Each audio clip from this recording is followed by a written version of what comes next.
kwento ko dito na tinulungan din po ako ni Gerard. Pero syempre, huwag kayong isip na baka binigyan akong datong.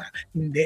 Alam mo, na-aksidente ako, nakakaloka. Nasa SM Purview po kami para sa si Rupa kasama ko, si Gerard, ini-endorse nilang mga produkto. No?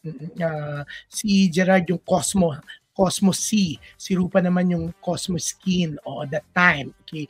So nandun kami sa sa dressing room, nakaupo, may sa tent, nasa tent kami doon. Habang nakaupo ko doon sa Silya. Yung ano yung silya, yung mga white, mga ganun. Monoblock.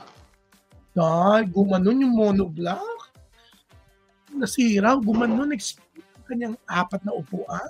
Oo, naghiwalay silang 4. Ayaw na nilang magsama-sama. Hihiwalay.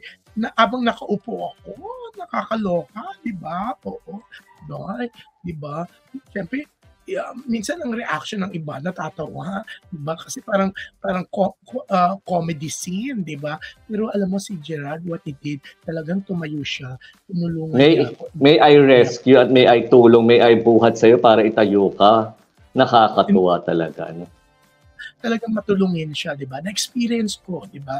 May experience ako sa kanya. May experience mahal ko na siya. Natulungan niya. Baka ibahin ang sinabi ko, di ba? Pero yun nga, napakabait niya. And always naman, pag nakikita niya ako, lagi niya talaga ako binabati, niyayakap niya ako. Parang si Coco Martin din niya napakabait. Pag nakita ako, kahit lalapitan ako, yayakapin niya ako, nagkikiss pa, di ba? Ganun kabait si Coco. May mga artistang ganun no?